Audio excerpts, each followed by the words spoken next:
Assalamualaikum warahmatullahi wabarakatuh. Perkenalkan, saya Ayu Nur Hasanah dengan partner saya yaitu Anissa Wahyuni. Di sini kami dari kelompok 5 akan mempresentasikan makalah kami dengan judul Pembinaan Peserta Didik.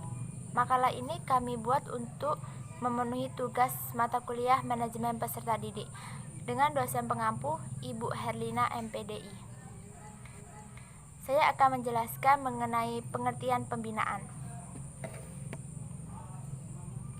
Pembinaan adalah suatu usaha, tindakan, dan kegiatan yang dilakukan secara berdaya guna untuk memperoleh hasil yang lebih baik. Secara umum, pembinaan disebut sebagai sebuah perbaikan terhadap pola kehidupan yang direncanakan.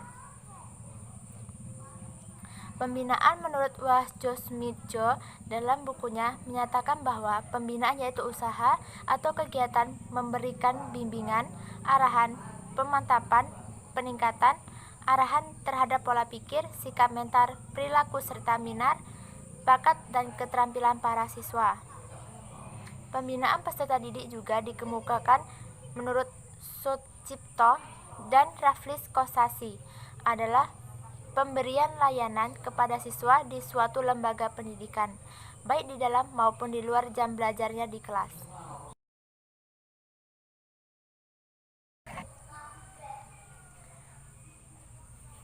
Yang kedua yaitu mengenai pembinaan peserta didik.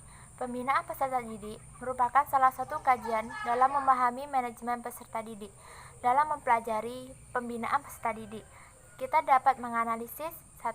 Disiplin siswa. Disiplin adalah kepatuhan seseorang dalam mengikuti peraturan atau tata tertib karena didorong oleh adanya kesadaran yang ada pada kata hatinya.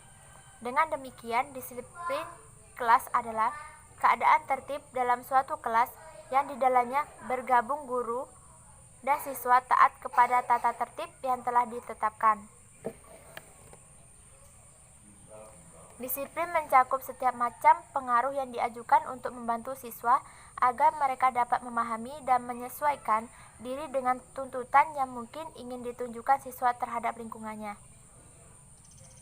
Jadi, disiplin yaitu kepatuhan seseorang dalam mengikuti peraturan atau tata tertib karena didorong oleh adanya kesadaran yang ada pada kata hatinya untuk memahami dan menyesuaikan diri dengan lingkungannya. Yang kedua, tahapan untuk membantu mengembangkan disiplin yang baik di kelas. A. Perencanaan membuat aturan dan prosedur, menentukan konsekuensi untuk aturan yang dilanggar. B. Mengajar siswa bagaimana mengikuti aturan. Yang C. Merespon secara tepat dan konstruktif ketika masalah timbul. Yang ketiga, pembentukan disiplin sekolah. Penyusunan rancangan harus melibatkan guru, staf, wakil siswa, dan wakil orang tua, dan harus sesuai dengan misi dan tujuan sekolah, serta harus singkat dan jelas agar mudah dipahami. Peraturan yang disepakati harus disebar luaskan dan kegiatan yang terkait harus diarahkan dalam pembentukan disiplin sekolah.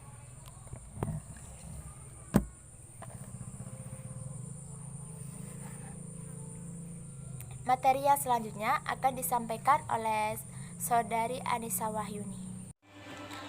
Assalamualaikum warahmatullahi wabarakatuh. Perkenalkan, nama saya Anissa Wahyuni dengan NIM 2020203054. Di sini saya akan melanjutkan materi yang telah dibahas oleh rekan saya yaitu Ayu Nur Hasanah. Baiklah, selanjutnya itu yang keempat, penanggulangan pelanggaran disiplin. Penanggulangan pelanggaran disiplin dikemukakan 3 jenis teknik pembinaan disiplin kelas. Yang pertama itu teknik interkontrol.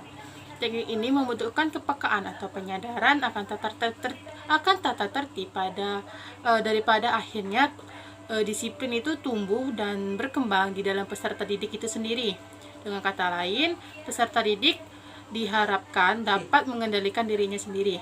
Yang kedua yaitu ada teknik external control, yaitu mengendalikan diri dari luar berupa bimbingan dan penyuluhan. Teknik ini dalam menumbuhkan disiplin cenderung melakukan pengawasan atau yang kadang perlu diperketat dan kalau perlu menjatuhkan hukuman terhadap setiap pelanggaran. Yang ketiga itu adalah teknik cooperative control, yaitu teknik ini dilakukan kerjasama guru dengan peserta didik dalam mengendalikan situasi kelas ke arah terwujudnya tujuan kelas yang bersangkutan. Selanjutnya yang kelima, pembentukan kebiasaan belajar. Menurut Renfri, bahwa yang memotivasi kegiatan belajar yang baik adalah bakat atau bawaan dan gen. Dan keterampilan turunan yang merupakan dasar pembawaan seseorang sejak lahir, sangat berkaitan dengan kesuksesan siswa di sekolah. Pembentukan kebiasaan belajar sangat penting dan jika prestasi siswa masih buruk setelah belajar berlama-lama, berjam-jam, bahkan seharian, maka kebiasaan belajar siswa tersebut kurang tepat. Dan kebiasaan-kebiasaan buruk dalam belajar tersebut jangan dihancurkan tetapi diganti dengan kebiasaan yang lebih baik dan mudah. Menurut tim dosen Universitas Pendidikan Indonesia, untuk mendapatkan pengetahuan dan pengalaman belajar ini, peserta didik harus melaksanakan bermacam-macam kegiatan. Lembaga pendidikan atau sekolah dalam pembinaan peserta didik biasanya melakukan kegiatan yang disebut dengan kegiatan kulikuler dan kegiatan ekstrakurikuler.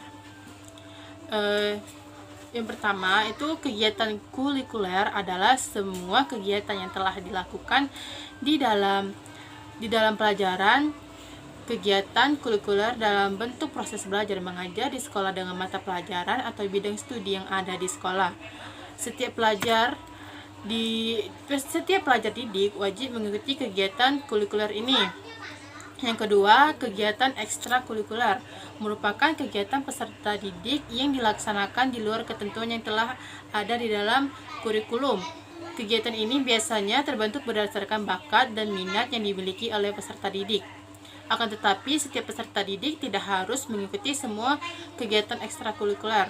Jadi, bisa dikatakan bahwa kegiatan ekstrakurikuler ini merupakan wadah kegiatan peserta didik di luar pelajaran atau di luar kegiatan kurikuler. Selanjutnya kita masuk ke materi yang ketiga, yaitu konsep pembinaan peserta didik baru. Pada pekan orientasi siswa ini, mereka diperkenalkan secara rinci. Adapun lingkungan sekolah yang diperkenalkan secara rinci tersebut, salah satunya adalah peraturan tata tertib sekolah. Para peserta didik baru perlu diperkenalkan dengan tata tertib sekolah, sebab tata tertib sekolah ini mengatur perilaku peserta didik di sekolah. Dengan adanya pengenalan secara rinci, peserta didik dapat mengerti dan mentaati segala peraturan atau tata tertib yang ada serta dapat diikuti secara aktif dalam kegiatan sekolah.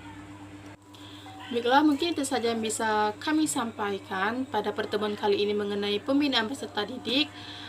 Kami mohon maaf jika ada kesalahan dalam perkataan, perbuatan, dan kurangnya mendalami soal materi kali ini. Kami akhiri. Wassalamualaikum warahmatullahi wabarakatuh.